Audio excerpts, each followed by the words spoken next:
সম্মানিত প্রিয় দিনদরদি ভাই ও বোনেরা, আমরা সকলেই অবগত আছি যে প্রিয় নবী সাল্লাল্লাহু আলাইহি ওয়াসাল্লামের যদি কোনো ব্যক্তি নাম শুনে নেয় তো সঙ্গে সঙ্গে দরুদ পড়া ওয়াজিব। বন্ধুগণ, আমি আপনাদের সম্মুখে এমন তিনটি জায়গা বলবো যেখানে আল্লাহর নবী বলেছেন যে এই তিন জায়গায় আপনি দরুদ, আমার নাম শুনলেও আপনি দরুদ পাঠ করবেন না। সেই জন্য ওই তিন জায়গায় যদি নবীর নাম নেওয়া হয় তো ওই জায়গায় নবীর ওপরে দরুদ শরীফ পড়া চলবে না। আমি আপনাকে উদ্ধৃতি দিয়ে পেশ করব ইনশাআল্লাহ। সম্মানিত বন্ধুগণ, প্রিয় নবী সাল্লাল্লাহু আলাইহি ওয়াসাল্লামের হুঁশিয়ারির বার্তা, প্রিয় নবী সাল্লাল্লাহু আলাইহি ওয়াসাল্লামের নাম শুনে দরুদ না পড়ার ব্যাপারে কঠিন হুঁশিয়ারির হাদিসে আমরা পাওয়া যায় যে ব্যক্তি আল্লাহর নবীর নাম শুনলো এবং তার উপর দরুদ পাঠ করলো না, ওই ব্যক্তি ধ্বংস হোক। হাকিম, ইবনে হিব্বান, তবরানি ইত্যাদি উদ্ধৃতি সহযোগী উর্দু কিতাবের ফাজাইলে আমল 1 নম্বর খণ্ড 579 নম্বর পৃষ্ঠা থেকে 580 নম্বর পৃষ্ঠা পর্যন্ত।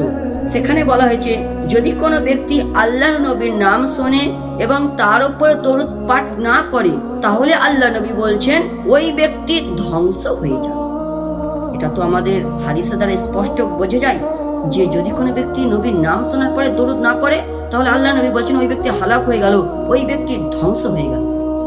ঠিক কথা, কিন্তু আমি আপনাকে এমন তিনটি বিষয় বলতে চলেছি যেখানে আল্লাহর নবীও বলেছেন যে এই তিন জায়গায় খাস করেছেন, এই তিন জায়গাকে মখসুস করেছেন, এই তিনটে জায়গাকে আলাদা করেছেন।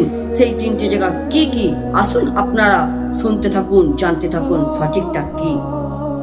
শুনে নেন, মুয়াজ্জিন যখন আজান দেয় তখন আল্লাহর নবীর নাম দুবার পাঠ করেন, অর্থাৎ আশহাদু আন্না মুহাম্মাদার রাসূলুল্লাহ যখন দুইবার পাঠ করে আমাদের কানে আসে।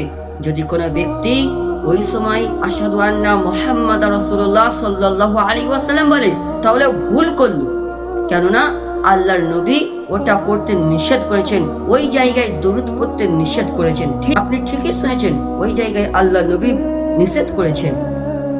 ঠিক অনুরূপ ভাবে ইকামতের সময় মুয়াজ্জিন যখন নামাজে ইমাম সাহেব দাঁড়াইয়ে যায়, যখন মুয়াজ্জিন ইকামত দেয় তখন মুয়াজ্জিন যে বলে আশহাদু আন্না মুহাম্মাদার রাসূলুল্লাহ, তখন অনেক ইমাম সাহেব, অনেক মুক্তাদি, অনেক আম মানুষ তারাও সঙ্গে সঙ্গে বলতে থাকে সাল্লাল্লাহু আলাইহি ওয়াসাল্লাম আপনি ভুল করেছেন, আপনি গলত করেছেন, আপনি নবীর নাম শুনে ওই জায়গায় দরুদ পড়া আপনার জন্য জায়েজ নয়, ওই জায়গায় আল্লাহ নবী নিষেধ করেছেন।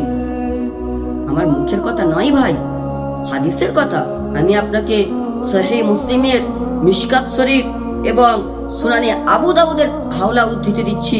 একবার গুগলে সার্চ করে নেন, একবার হাদিসের কিতাব খুলে উদ্ধৃতিগুলো মিলিয়ে নেন, দেখবেন ঠিক আমার এই বাস্তব অজানা তথ্যটাই পাবেন যে আল্লাহ রাসূল তিন জায়গায় যে নবীর নাম শুনে দরুদ পড়তে নিষেধ করেছেন।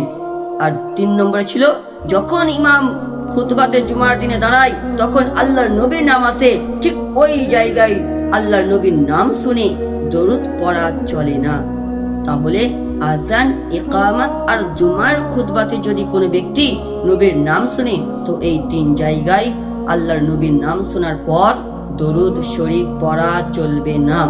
জি, রেফারেন্স সহিহ মুসলিম 1 নম্বর খণ্ড 167 নম্বর পৃষ্ঠা, সুনানে আবু দাউদ 1 নম্বর খণ্ড 78 নম্বর পৃষ্ঠা, মিশকাত শরীফ 365 থেকে 366 নম্বর পৃষ্ঠা। 3 জায়গায় শুধুমাত্র আল্লাহর নবীর নাম শুনলে তার জবাব, তার অ্যান্সার সাল্লাল্লাহু আলাইহি ওয়াসাল্লাম অর্থাৎ দরুদ পড়া নিষেধ করা হয়েছে।